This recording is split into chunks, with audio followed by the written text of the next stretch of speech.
That's important. Okay, thanks. Yeah, let's go live. Yep.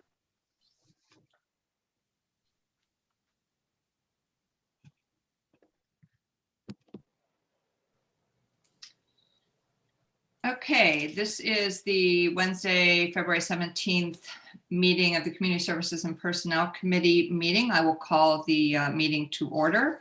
Roll call tonight. We have Greg Burnett, Dominique Johnson, Tom Keegan, Diana Revolus, Kadeem Roberts, and myself, Barbara Smith. Nick Sachinelli is unable to be here tonight. First item on the agenda is public comments. Do we have anyone who would like to speak tonight? We have 3 attendees as of right now. If anyone would like, we do have 1 person. If anyone else would like to speak, please raise your hand electronically and I will unmute you. The first person we have is Diane Lauricella. Diane, go ahead. Good evening. Just for your information, Madam Chair, the connection just occurred like a second ago, so people may not have it. I didn't even know if it was coming through. So it's the wonders of digital connections. So that's. We got you, Diane. We can hear you loud and clear. Okay, thank you. Thank you. Anyway, for the record, Diane Lauricella. I just have 2 quick items that are on the agenda. The first is the minutes, the review of the minutes. I just wanted to say that I'm very pleased that we appear to be moving forward on the equity and justice entity, be it a commission or a task force. I know the mayor said last Tuesday that he is looking at that. The thing is, I asked, where is the sense of urgency here? George Floyd's unfortunate death occurred last spring or summer, and currently it is well known in town, I'm a member of this group, that the NAACP is having problems. So I think that there are a lot of important topics that aren't being discussed in a timely fashion. So I urge the leadership of this council to move this along a lot faster than it is. I am not one that believes we need a specialist first, that I believe there are members of the clergy and certainly members on this council who are very good at beginning discussions with groups of people, so that I just think there's been a lot of silence on this topic for months. And I ask that this be wrapped up soon, but I'm not sure that I agree that it took this long. Number 2, and lastly, your item on the agenda relating to the bonus pool. Over the years, I have come to personnel committee meetings about this time of year when people are getting ready to discuss the potential bonuses for the ordinance list. I believe tonight's agenda item relates to ordinance list employees. This particular rite of passage, annual rite of passage, used to be a lot more transparent for the public in order to allow for praise and criticism of people that are well paid by the city taxpayers.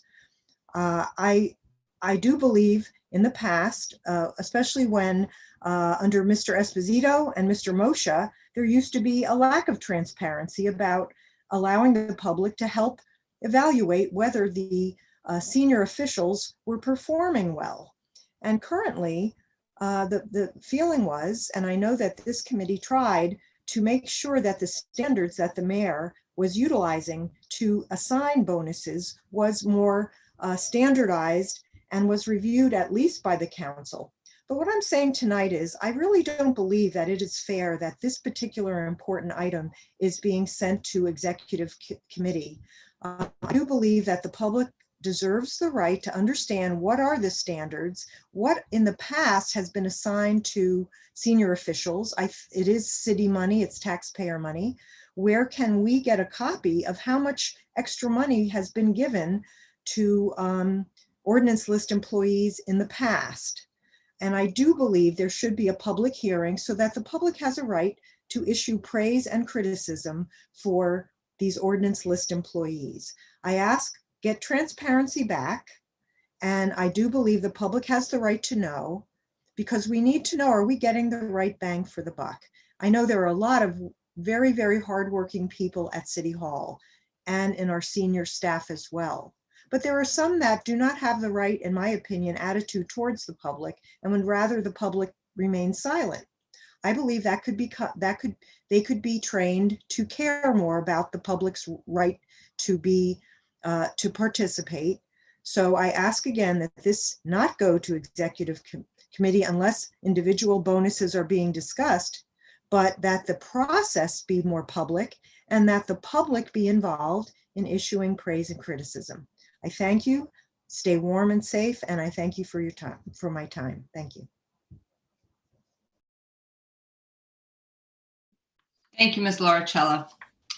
Next item on the agenda is the approval of the minutes from the meeting of January 20th, 2020. Do I have a motion? Ms. Johnson moves the item. I have one minor correction, which is under attendance others. Maria's name is, there's just like a transposition of letters. It says Mayra instead of Maria. So that's the only, I could get into a thing about Oxford commas, but I'm not going to go there. But yeah, aside from, that's the only thing I see. Did anyone else have any additions or corrections? Okay, seeing none. All in favor of the minutes as amended? Raise your hand. Aye. Oh, Mr. Roberts, I can't see you. Say aye, please, or all in favor? Aye, yes, Okay. aye. All in favor. All right, so that is unanimous. Okay. And the next item on the agenda is a discussion. Community Services Department. First, we'll have general updates from Lamont Daniels, and second, a presentation, which is an update on new operations and workflow of Youth Services Department. And we have David Walenchik with us, who is the Director of Youth Services, along with Maria Escalera. So I'll turn that over to you now, Lamont, for the update. Thank you, and good evening, Madam Chair and their Common Council, and to those that are watching. It's my pleasure always again to be with you on these Wednesday nights. First, to our community, I just would like to remind everyone through you, Madam Chair, that those that are watching, that the City of Norwalk continues to partner with the Connecticut Food Bank Food Share for those that are in need of help with food every Wednesday from 9 a.m. to 12 noon, or while supplies last. Your city hosts a drive-through food program at Calf Pasture Beach. This is open to all residents and surrounding communities. And today we served well over 1,300 families in 28 degrees weather. It was cold out there. And we had special guests, Lieutenant Governor and the Mayor with us this morning. I also want to, and we will continue to do this as long as the resources and the need is there. And also want to share for those who may wish to volunteer, and many of you have volunteered. And I want to thank Councilman Burnett as well for volunteering quite often. Thank you for your volunteer time, because we can't do this without volunteers. That folks can go on the Connecticut Food Bank website and you will see Norwalk Calf Pasture and you can volunteer. And again, I want to thank all of our Norwalk volunteers, because we could not do this without you. Every Wednesday at Calf Pasture Beach, we need well over 40 people, 40 hands to volunteer. And Norwalk comes out strong to support this effort, to serve their fellow constituents, to say, hey, I care about you and I'm going to help. So thank you to that. Madam Chair, I also want to remind our viewers that we are in partnership with the Norwalk Senior Center and the Senior Services Coordinating Council. We all know that we are now vaccinating our community. We are now 65 and up, and the city has partnered with both the Norwalk Senior Center and the Senior Services Coordinating Council to be our call center for seniors. So whether you are a member of these organizations or you're a senior or 65 and older and just need help of how to log on, someone can walk through with you on the system to get vaccinated and use the BAM system. We recognize that some of our residents may not have the internet or may not have the resources to do so.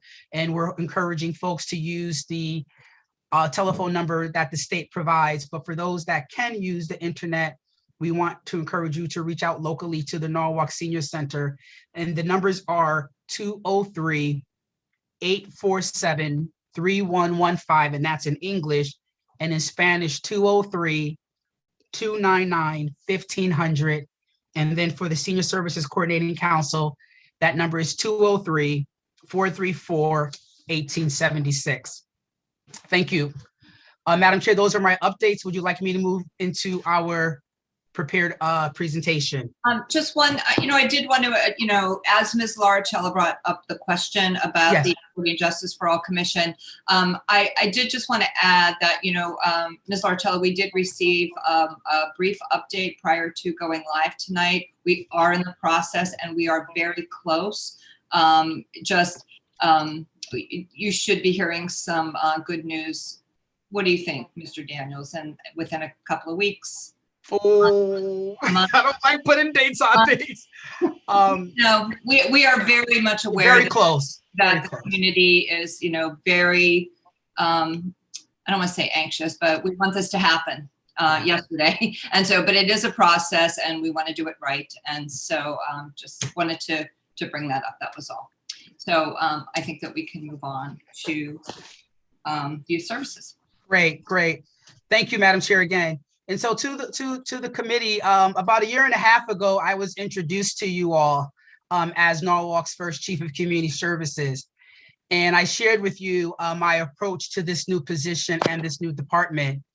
And you can recall, I reported that I met with over 40 of Norwalk's nonprofit leaders, and I continue to meet with them today. Over the past year and a half, I participated in organizational staff meetings, board meetings, just meetings and meetings and meetings. But it was important to understand the nonprofit community, the services they provide, and partner with them of what is the best way for this new department to support and bring value to the work that they're doing. The goal was to hear and understand the needs of our community. The goal was for me to support the great work and to align what I thought was best with their goals. And so tonight, I would like to share with you the outcome of many of those meetings over the past year and a half, particularly our youth services department.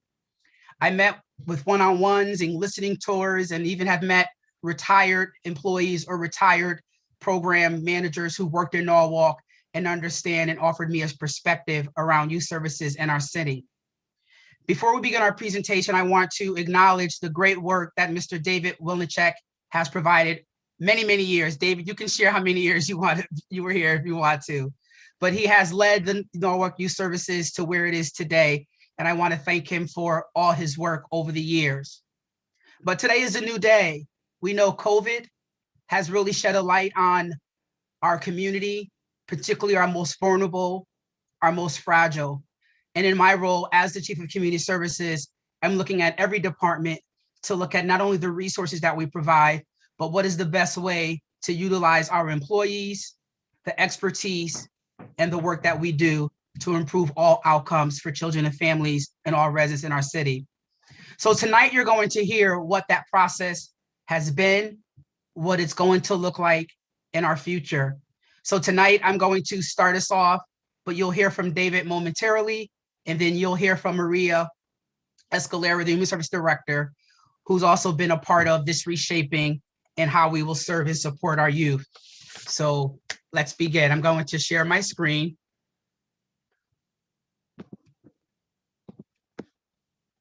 Momentarily.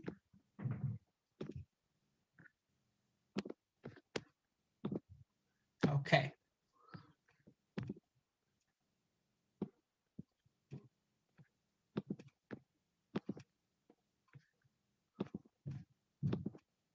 Can everyone see that?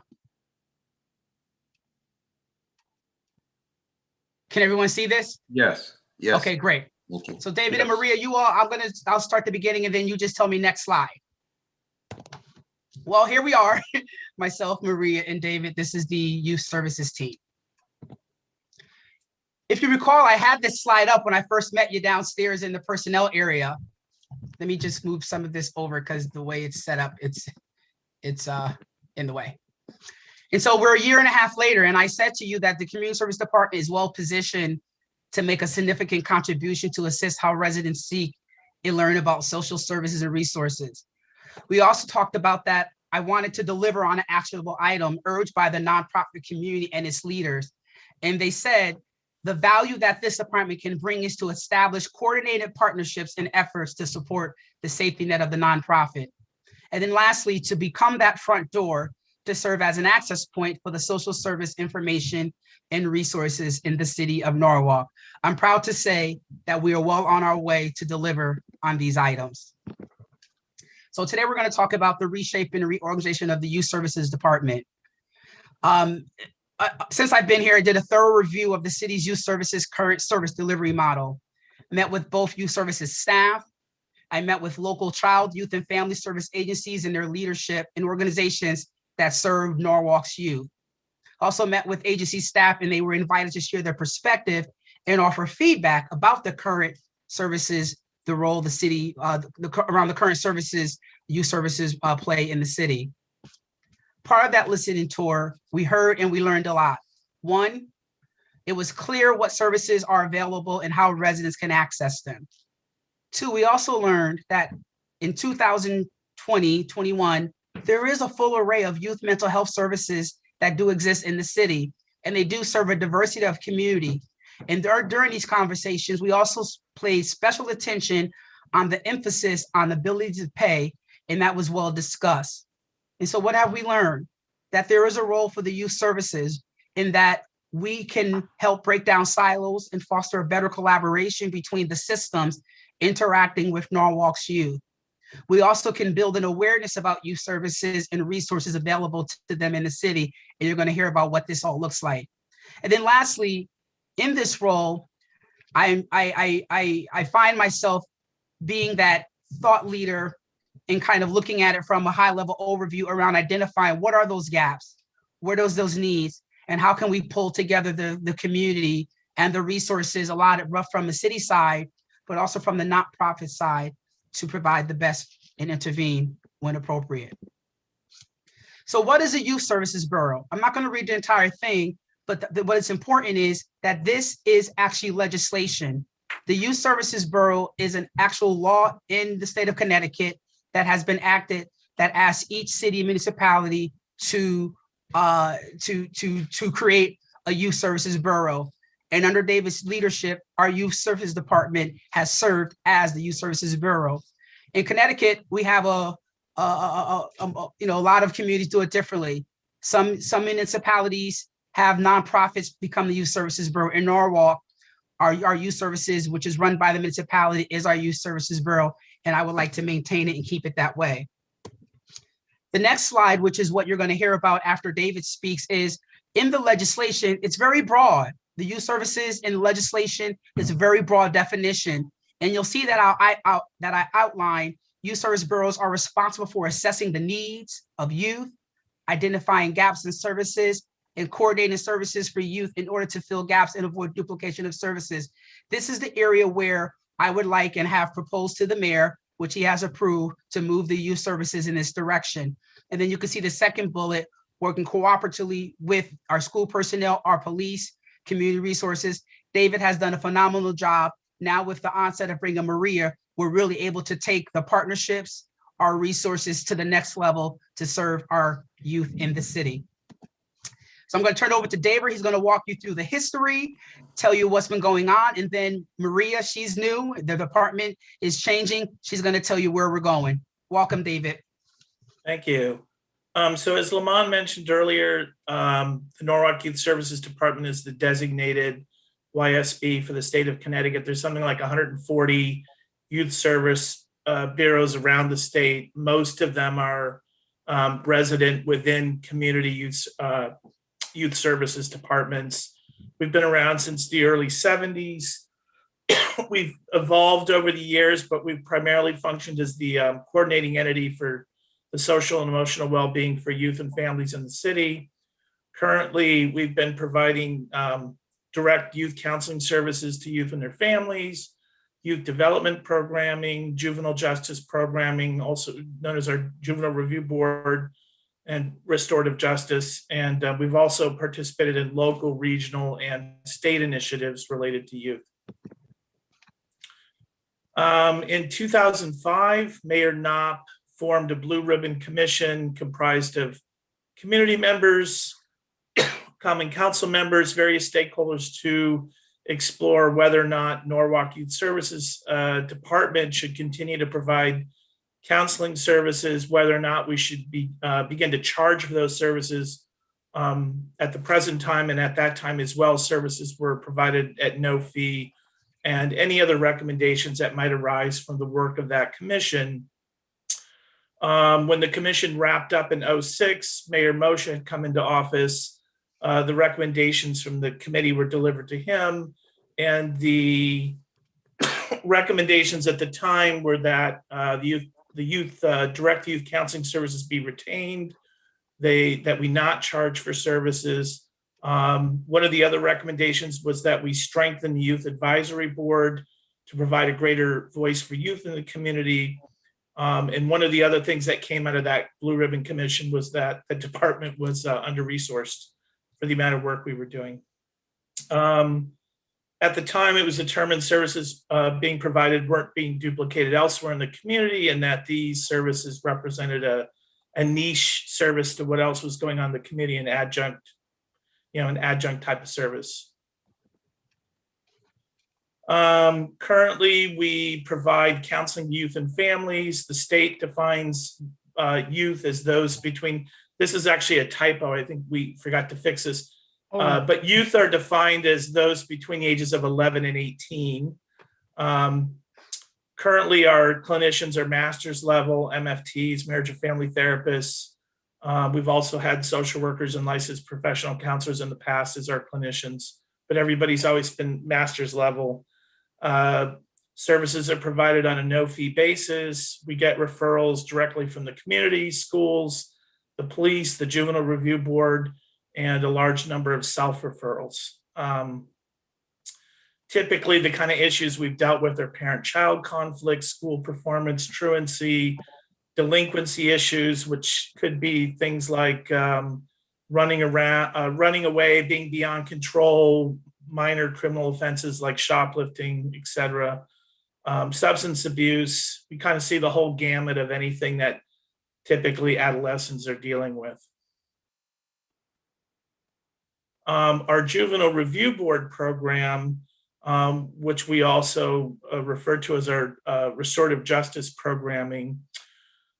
Just to give you a quickie history of this, the Norwalk used to have a juvenile court, and typically juveniles who were arrested for a minor offense or truancy or what's called a FWISN referral, which is a family with service needs. That's usually when the family would go to the juvenile court and say, help, my kid's out of control, I need help. It was sort of a voluntary petition for services. All of those things in the past were referred directly to the juvenile court. Norwalk no longer has a juvenile court. That was rolled into the Bridgeport court system. But we also saw the emergence of JRBs, not only within Connecticut, but around the country. And the idea is that we really want to keep kids out of the juvenile justice system because it puts them at greater risk to be involved in the adult justice system. So the Juvenile Review Board or the Restorative Justice programming is really about early intervention. It's a court diversion type program. It is a completely voluntary program. Typically, when a referral comes in, our staff does an assessment of the case, what its needs are, and all of this is done prior to the family having a hearing. Then a hearing is conducted. There's a community panel that does that. We usually have representation from juvenile probation, police officers, somebody from a behavioral health care provider. Sometimes I sit on the panel. We usually have somebody from juvenile probation there. And then we may add other panel members as relevant to the case. So they have a hearing very much like what a hearing would have been like had it gone to juvenile court. The difference is it's really more rehabilitative focused. It's more about what does this kid need, not let's be punitive.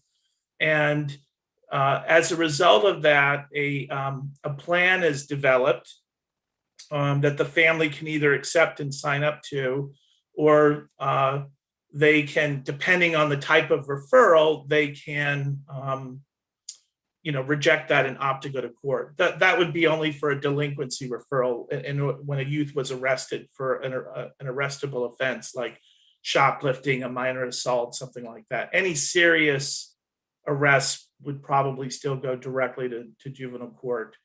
If it's a truancy referral or a family with service needs referral, if the family doesn't want to do the JRB program, then nothing really happens. Those referrals used to get sent to juvenile court if they didn't want to utilize the program, but that's been changed at the state level. So unfortunately for those cases, if the family doesn't opt to participate in the JRB program, then it sort of falls through the cracks more or less. And that's a gap that we're going to have to look at in the future. Again, the overall intent of this program is to keep youth out of the juvenile and eventually adult court systems. Some other things we do, we have a middle school youth development program known as Peer Connection. It's very activity oriented. We used to do that at City Hall one night a week. Because of COVID, we've been doing the program virtually. The town of Westport and Weston also contract to use our Norwalk Juvenile Review Board. We also participate in a variety of activities to support youth in the community as they come up, things like health fairs, shop with a cop, youth surveying, youth engagement activities, a variety of things that come up through the year.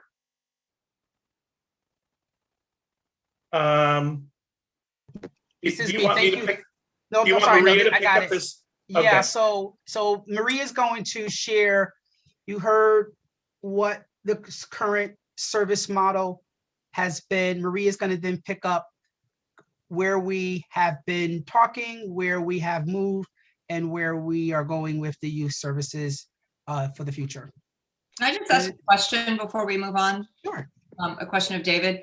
Because the high schools have been using the restorative justice model.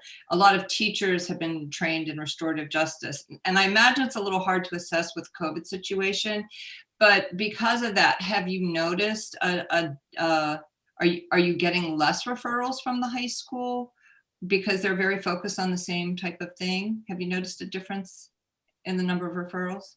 Overall, our referrals have been down over the past year a little bit, but actually they've started to pick up quite a bit. I think as people have adjusted to the reality of COVID, and hopefully over the next several months that will change, but we have started to notice the referrals picking up because everything's being done hearing. The assessment is being done virtually. The assessments are done virtually. The hearings are being done virtually. Yeah.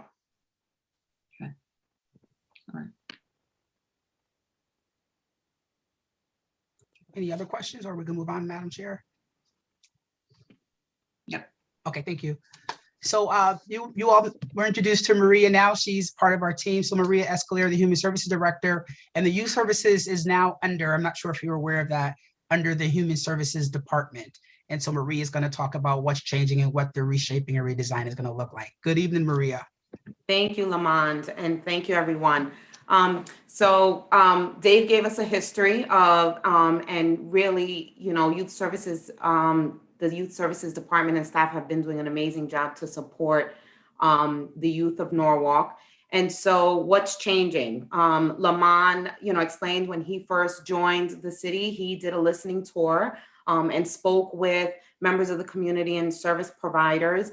And when I joined in September, I continued that work to really understand what resources were available to youth, where were the gaps, and where are the opportunities to be able to support youth, the Norwalk youth of today.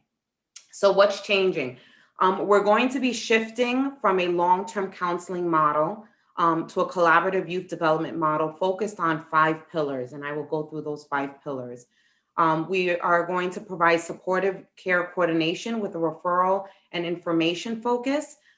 We looked at and contacted many of the mental health providers in the city of Norwalk to really understand what is the access, what are the challenges, what are any barriers that we may face.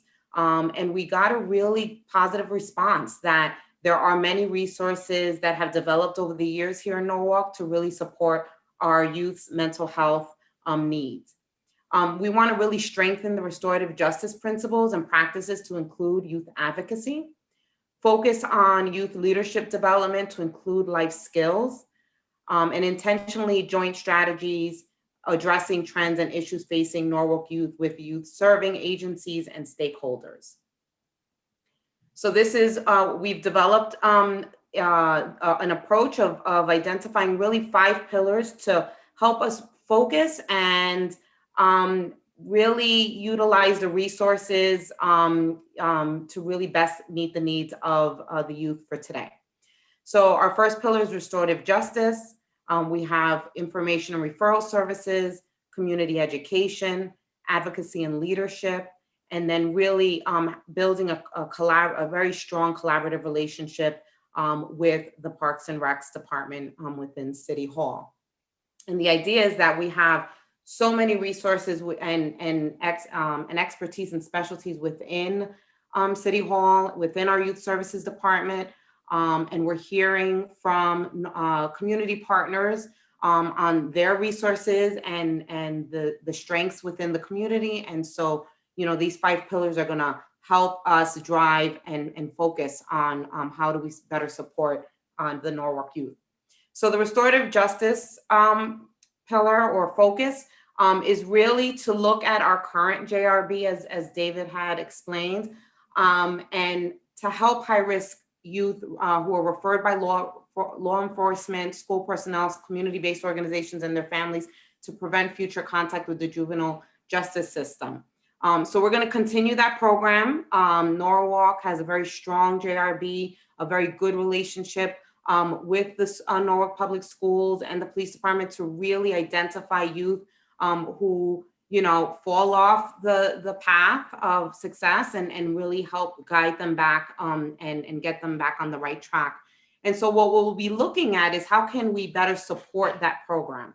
How can we expand it so that we can start to talk about when we start to see kids who haven't really gotten into trouble, but are starting to exhibit risky behaviors and building that communication so that when someone in the school, you know, it starts to get concerned about someone, that they refer the student or the youth to youth services so that we can start working with that young person before they even get to the JRB. And then also thinking about what are our resources so that when someone does successfully complete their contract with the JRB, that we are then able to connect them to resources, mentors, opportunities to again help keep them on the right track to success and however they define success. The second pillar of information and the referral services, we're going to take and really utilize our clinicians to be able to do an assessment and an intake when someone contacts our office looking for mental health services so that we can complete the assessment and really connect the youth and the families to the appropriate resources within the community, expediting the referrals that really do need to be expedited, and just really ensuring that that referral process happens seamlessly and that we're really matching the needs of the youth with the appropriate services. And so we met again with the mental health services providers in the community to understand how can we make sure that if on Monday we get a phone call from a family that needs mental health services, that we're able to get them into one of our community providers. And so we've gotten a really great response to be able to make sure that that happens seamlessly. Community education is services that educate and raises community awareness about issues central to healthy youth development. And so really being able to take a role, the city taking a role to start looking at what are the trends that we're seeing within the community, and how can we pull together resources to be able to provide education, learning opportunities to help support families who have youth, and the youth themselves. How can we take what's if there is a concern that's happening at the schools, how can we collaborate with Norwalk Public Schools to support their efforts in issues that they're seeing within the public school system? How do we ensure that all children from birth till they get to the Norwalk Public Schools, that they have access to early childhood programs, and that we are keeping that information up to date? The fourth pillar is advocacy and leadership. Since I started in September, I have been overwhelmed with the work that community partners have been doing to really elevate the voices of youth, really engaging young people today and giving them the platform to speak up and talk about what are the challenges that they're facing, what are the concerns that they have, what do they want to see in their city, and how can, and for the city to take a role of not only listening, but engaging the youth and taking action and being able to bring them in, having them sit at the table, and giving us real feedback of, what do we need to do to be able to support the youth. So, we're hearing from, we're looking to update our advisory board, our youth advisory board, so that we ensure that we have enough representation from the youth and our community partners. We're looking to utilize and partner with community resources, and have really learned that there are a lot of leadership and advocacy opportunities. Looking at the youth town halls that are sponsored and led by the city, the Center for Youth Leadership and Norwalk Acts, looking at the Timothy Project out of Cornerstone Church, and just really there's so many opportunities for youth to get involved and really pay it forward and help the city of Norwalk. And I think in the city's role is really to be able to hear what is being said, and how do we bring them into the fold to be able to make the changes. And that will affect not only the city, but also, opportunities to connect them to help make changes at the state level and beyond. And through the leadership and advocacy is really also being able to open up doors and create opportunities for mentorship and internships and workforce development. So really just how can we build up the youth for today to help the city move forward. And then the relationship and the partnership with Parks and Recs. Parks and Recs has a robust program and so many programs for the youth.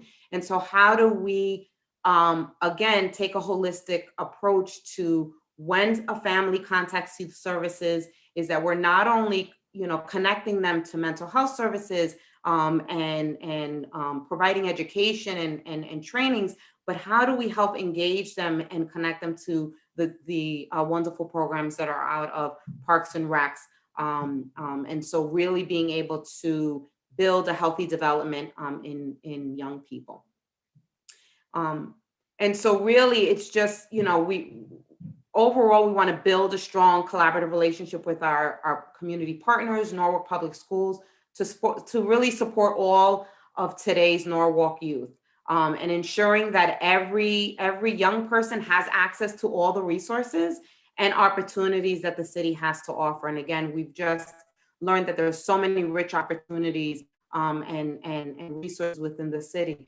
And so really our focus again is restorative justice, our JRB, expanding to other populations when youth or someone in the community identifies someone who's, just getting involved with the wrong groups or just needs some extra supports, providing information and referrals using our clinical staff to connect young people and families to the mental health resources, providing community education through workshops, initiatives, and any technical supports, Advocacy and leadership is, really developing our mayor's youth council, the youth community advisory council, getting involved in policy and research, understanding the trends and patterns of youth experiences, and developing youth employment and life skills. And then again, really building that relationship with and partnership with Parks and Recs to working together to support a healthy quality of life for our youth.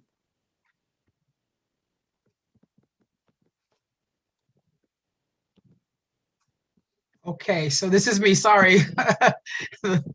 All this technology. So what does this all mean? So in terms of the reorganization, the current changes do not require additional funding. However, we will be exploring grant opportunities to enhance and maximize this new structure. The youth services is now becoming a significant gatekeeper to all things youth. We will be that front door. This whole process has been done collaboratively, both internally with youth services, Maria, David, and the team, but also externally with the youth service organizations throughout the city. And then we have established a really strong partnership, strengthening relationships with our Norwalk Public Schools. The stars are aligning, in my opinion, in just terms of how we're able to do this work, because we really need everyone, and everyone has a role. So with our Norwalk Public Schools, with Mr. Martinez, who is now the Director of Counseling and Social Services at the school, just been amazing. We're all no stranger to Norwalk. Ask the work that Jennifer Barahona is doing. We're really working in synergy and alignment, and then bringing on a constant basis our youth and family service agencies, community youth and residents, talking to them. And then lastly, we want to promote more of the restorative justice, because we don't want to duplicate services. And from the assessment and talking with the community, the city of Norwalk, the city of Norwalk is the only organization that provides a JRB and restorative justice. So we really see that as an opportunity to expand. We really see it as an opportunity to ensure that when our young people are in trouble, not only will they come to the city through services, but they will be served well, and they will be served well with a fantastic team, but also we'll be able to connect the dots to other services. They need more than just telling them you're in trouble. What do you do? And so David and the team is really expanding that work, and we're looking forward to do that. Can I add something real quick, Go Lamont, for to it. what you said? So something else I think it's important to know regarding the restorative justice juvenile JRB programming.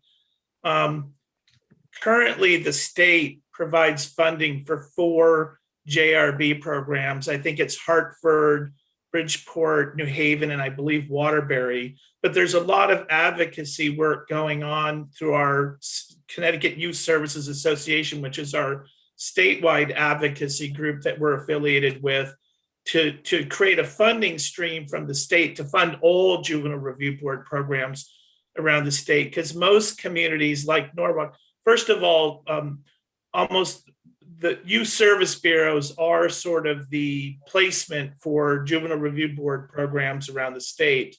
And so there's been a lot of advocacy saying, hey, there's all these communities doing this. Why are only the 4 big cities getting that funding? Why aren't other municipalities getting funding for that activity? Because we are, in essence, taking a tremendous amount of workload off of the juvenile court system. All of this work used to be done to the juvenile court system.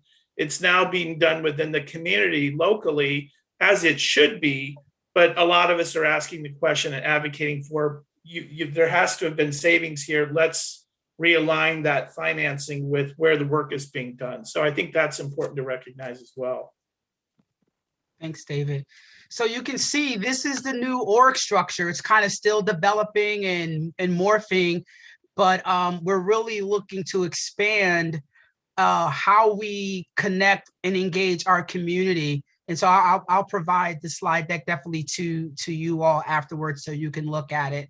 And so we shift. And I think the other piece, to Maria's point, we're looking at the community services department as one department with many arms, the health department, the early childhood. So if there's an early childhood child, we're going to ask, Do you have any adolescents? Are you aware of youth services? Are you aware of the service array that's happening in the city? Hey, are you aware that there's a parks department? Our parks departments offer this. So really, once we come in contact with any family, we'll be able to connect them to the other services, both internally, what we actually provide as direct services, but also become that pipeline to the other services, because that's what we do now. We know who the organizations are. We are building that system around the community resource hub. So we really, it's really going to be a game changer of how we interact, but more importantly, how our residents can count on the youth services and other departments in the community service as that go-to place to say, when I need help or I want to learn more about, I know exactly where to go and I know who can help me.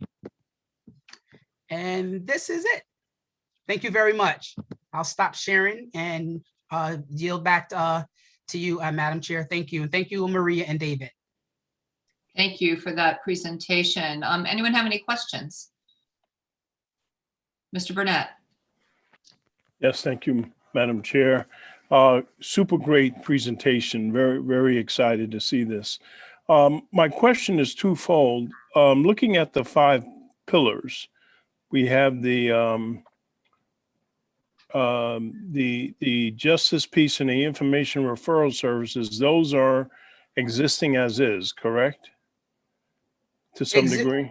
To some degree, yes. Yes, Okay. we're changing the role of the clinical team. They won't be doing the counseling, they'll be doing the intake and assessment, as Maria mentioned. So the community education, the advocacy and leadership, and the parks and recreation, are those services being provided elsewhere in the city today and moving into this department? I'm not quite clear how, if are they new services that we're offering? That's a great question. So you saw on the 5 pillars, we put parks as partners. That's under Nick Roberts. And so and we know our park department provides a lot of services to the youth. However, historically or in a formal way, we have not been together. So it's not moving the department, but really making a concerted effort to align our goals. And if they're going to serve Norwalk's adolescents, in my opinion, the youth services should be at that table and vice versa. So it's really around just shifting how we work together. Okay, so that's the part I wasn't clear on. Sure. How do we avoid duplication? If those 3 parts of the pillar are being covered somewhere else in the city today, and now we're building them as pillar 3, 4, and 5 under youth services under your department, how do we sure we're not duplicating efforts and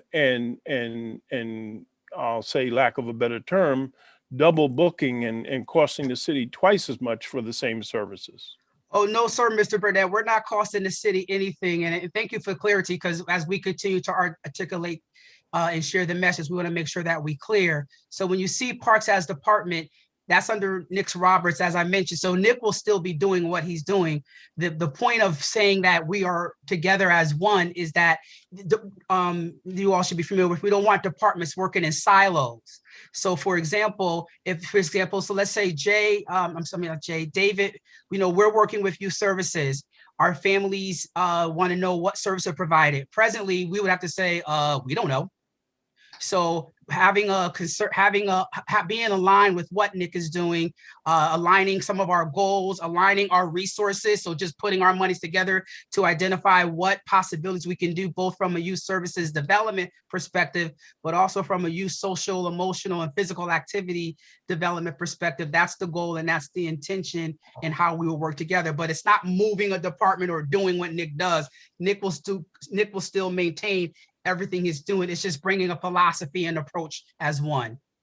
And if I can just jump in, so Please. Thinking about, when Lamont started this presentation, and one of his goals is that community services becomes the door for resources within the community. So if we have a family, so historically, if someone contacts youth services, it's either that they're interested in mental health services, or they're interested in the JRB program, or, looking for resources within the community. And so what we want to be able to do is when a family contacts youth services, and they are connected to a clinician who does a needs assessment, they can start really looking at it and taking a systems approach of understanding what is it that the family needs.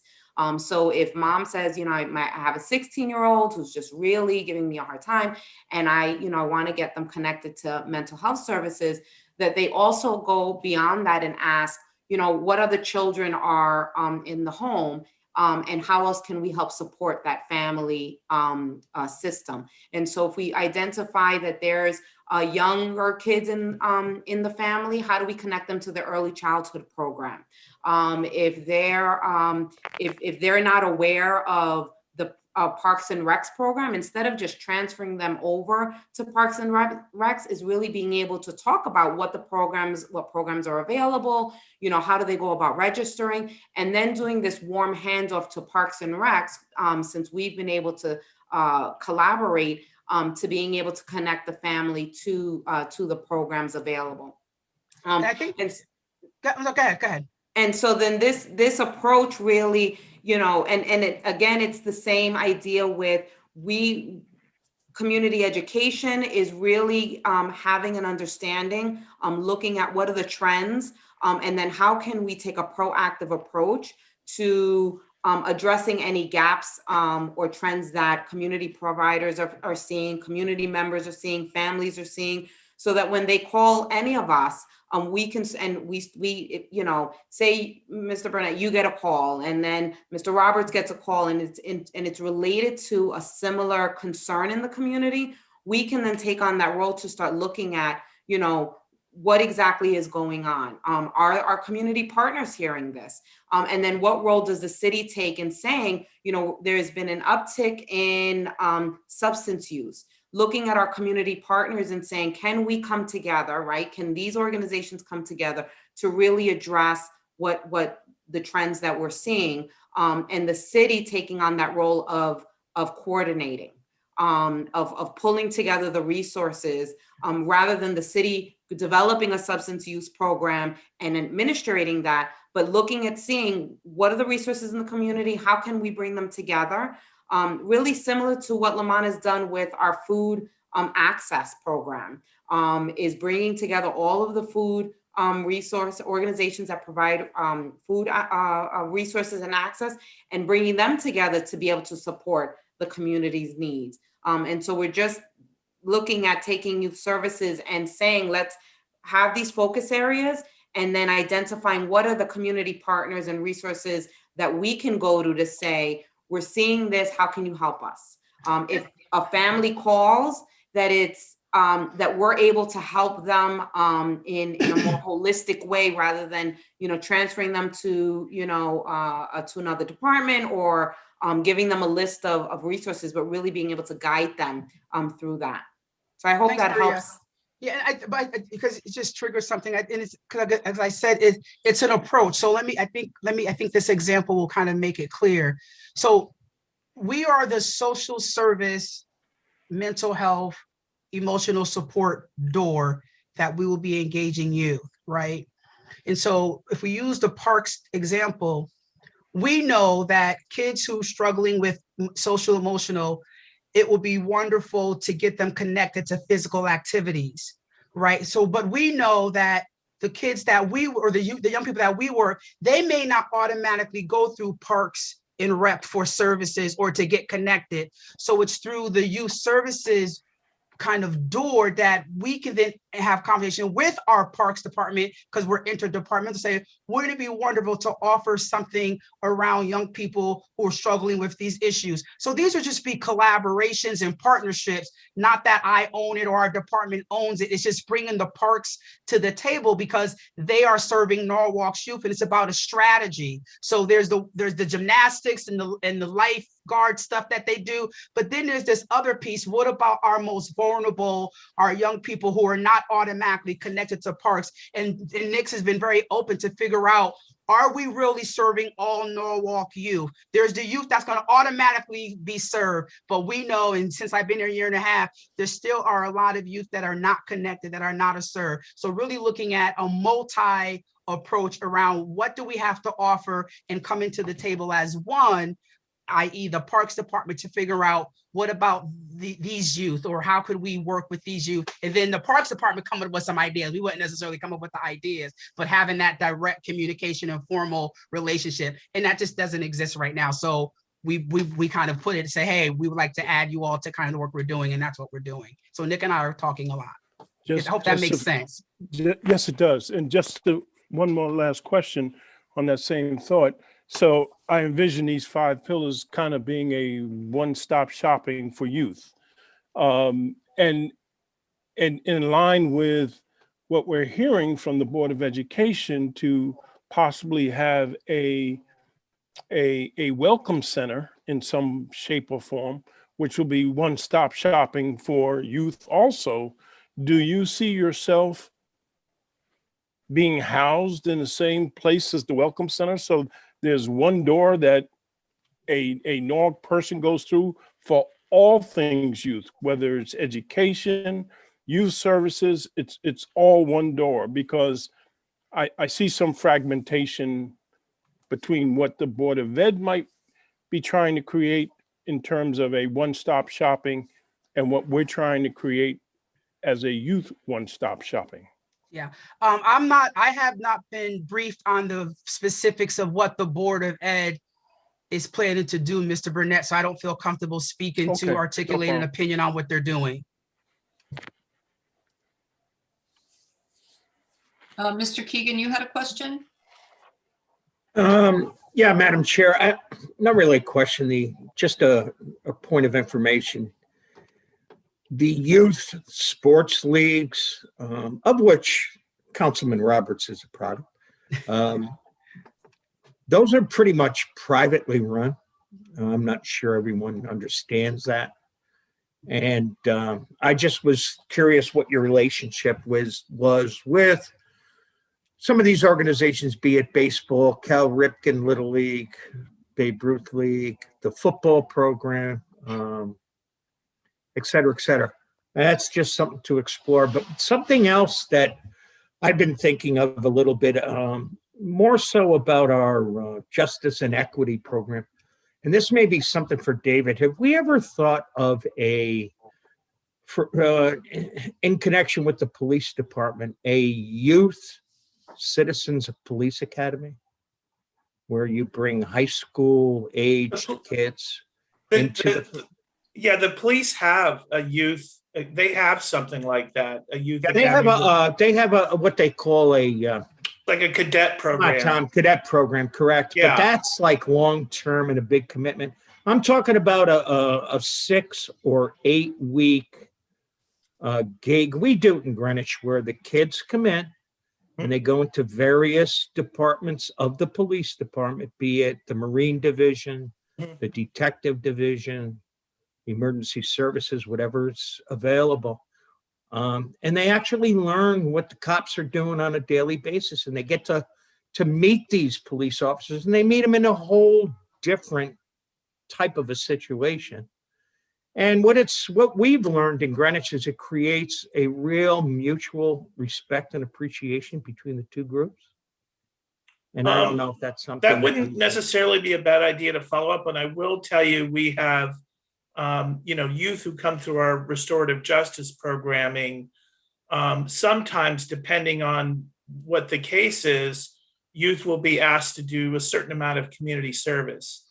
And we've had a lot of community service opportunities at the police department pre-COVID, because we're not going to put youth in a situation with COVID, in a live situation, but they were doing work at the police department. Sometimes it was, I know it's not going to sound glamorous, but sometimes they were washing police cars or doing other light duty work for the police. But it also gave them an opportunity to meet with and interact with the police and not see them as just, the enforcers out there, but also to experience them in a different role. But certainly the idea you've proffered here is something we could look at and follow up on. It's not necessarily a bad idea. Councilman Roberts? No. Ms. Revolution has been waiting. Let's. Sorry. It's okay. Thank you. Quite honestly, to on what you guys were just saying. I think the police officer should be the ones doing it, not the students. I think actually maybe we should get our officers to come out kind of like without the suits and everything and kind of volunteer to get to know our community and our kids, vice versa. Then we always want to get it to them, but I just would love to get them out of the office and get them to our kids in a more just like you're part of the community. But my question really was, is there still a grave disproportionality to the children they're serving? At least historically, when we look at because we do keep a lot of statistics, the youth that come through our department that we've served for behavioral health services, for restorative justice services, it very much, if you look at the percentage of African-American or Black students, Hispanic students, and white students, what we see through office very much mirrors the equivalent percentages within the school system. So we haven't seen a lopsided grouping for the people who are seeking services. We have seen changes over the year. Obviously, in Norwalk, the Hispanic Latino population has grown, and so we've seen. We've seen when we look at, who are we serving, they've become a larger percentage of who we're serving because they've become a larger percentage of the population in Norwalk. But we haven't seen, I'm sorry, go ahead. No, I'm sorry. You can. Yeah. So our numbers pretty much mirror. We haven't seen a lopsided thing in terms of people who've sought services through our department. Okay, my question, the reason why I would ask that to bring it back is just because from conversations that I've had with parents, schools, students, children to even go that way are geared differently. That's why I asked for the disproportionality, because even though the same instance, two different children may get looked at two different ways. One will go this way, one will get sent to you. So that's why I'm just wondering, because I've had conversations with instructors and organizational pieces that they're like, yeah, we're offering this, but we're seeing different responses. Let's just, for example, vaping. There's a harder response for maybe a child of color where it's more of a slap on the wrist for not. So that's why I'm asking, because I think this is wonderful, but just like, the DCF and all that, it's always been disproportionately driven to a certain dynamic, where again, these are all great, don't get me wrong, but that's still a disservice to both, right? Yeah, I mean, kids if there's from a side that can service from these exact same things, but you know what I mean? Yeah, I know what you're saying. I mean, if there's a in fact, tomorrow, I'm sure, as Maria and Lamondra are aware, we have it's run through the Center for Children's Advocacy. There's they call it a RED meeting. It's racial and ethnic disparity meeting that we have tomorrow afternoon with a group that works around the state on these issues. And, for us, traditionally having been a direct service provider, we don't see the cases that aren't referred. I'm saying, like, if the school makes a decision to refer one kid to us for a vaping issue, but not another kid, we only, we see the kid that gets referred and we work with them. So I'm not saying what you're identifying is an issue. Yeah. It's just, it's before it has gotten to us traditionally. To you, thank you. You guys are doing amazing. This was amazing, but you hit it right on the nail. Thank you. Yeah. Mr. Roberts. First, I want to say thank you, David. I know David as a youth, as a child in Norwalk. You're getting old when people are now counseling. Out there. Coach Keegan, that was a wonderful idea that you stated. It kind of put me back to when you were my coach, and just to see, we knew that Coach was a cop, and at the same time, like, we seen him outside of the uniform on a regular basis, which is wonderful. And we felt better, we felt safe, but at the same time, he gave us lessons. The actual draw that you guys have is wonderful. It just gets back to the concept of every Wednesday, we give back to the city. That has to go through Parks and Recs. So one, you have that relationship already. So with that being said, as a child in Norwalk, growing up in Norwalk, I saw the concept of social, emotional, these things. So now we're coinciding with Parks and Recs to push that towards a sport or an extracurricular activity, something like that that the youth do need, because sometimes they might be focused on a total different aspect in life where you can inherit something in their lives that keeps them active, keeps their mind going. So I love the idea, guys. I think this is wonderful. And of course, you know, to be with Parks and Recs is even a plus as well, you know. But I love how you guys are bringing David's office into everything now and pushing it all together. So I love this idea. Like I said, I appreciate this one. This means a lot. And if we could start incorporating, you know, things of that nature, like Coach Keegan said, like throwing the cops within that situation so that the youth could see a cop that's off duty or a cop that's on duty, but know that that cop is not out to get them. We see what's going on, especially with, you know, our RFP for our Equality for Justice. You know, like we need these type of things because, you know, as a Black male, I still fear for my life when I get pulled over, you know? So we need these type of things so that the youth don't, you know, continue to see this. They need to see that this person is a public servant. This person is supposed to protect and serve, you know? So I do love the whole layout and everything. I appreciate you guys for that. So Yeah, just as another point real quick, because I know Ray's stewing there, you're getting ready to get to his part. Anyway, you know, I have had conversations with Nick Roberts. He had sat on our advisory board as his predecessor has in the past. And, you know, one of the things we have in the past made some referrals to Parks and Rec for kids we were working with. And as Councilman Keegan pointed out, a lot of these are private leagues. There's costs to be part of that. And Nick and I have had some very preliminary conversations about, you know, sometimes you refer kids and the family can't afford to join a private league. It would be awesome for them. And so that gets into, Lamond has mentioned philanthropy work, and Nick has talked about trying to find ways to scholarship kids. And so that's definitely an ongoing area that we would explore, and working with them is there's a lot of kids who could really benefit from some of that program, but there's cost barriers, and how do we mitigate those so that it's not a barrier? Yeah, I'd just like to add, you know, this is a really well thought out effort, and you know, a real coordinated effort to help not just like at-risk kids, but a lot of kids that just kind of make some bad decisions and need some help and kind of go off you know, they go wayward and they just need a little help.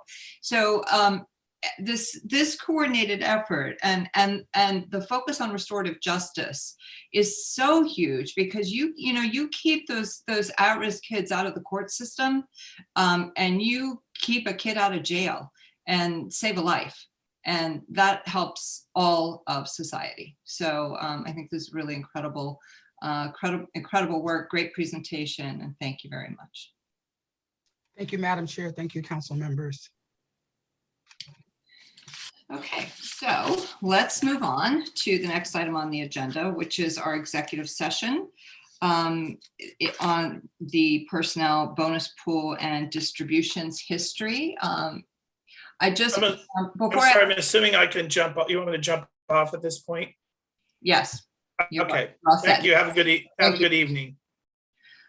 Before I ask for the motion to go into executive session, I just want to point out that there will be no votes taken, no actions taken. So there, you know, for the person taking minutes, we can just let you know what time we come back. So there's no need for you to stay. So with that being said, I will entertain a motion to move into executive session. Mr. Keegan, so moved. All in favor? Okay, it is unanimous. So we need to jump off of this and log into the executive session. Ms. Revolus, you should have the invite. That's what I was saying. If one of you can send an invite, because I've been looking for this executive invite for. Okay, I'll share it with you. Okay, I'll stay on for a minute. And so everyone go over. I'll be right there. Okay. And Diane, I'm gonna look.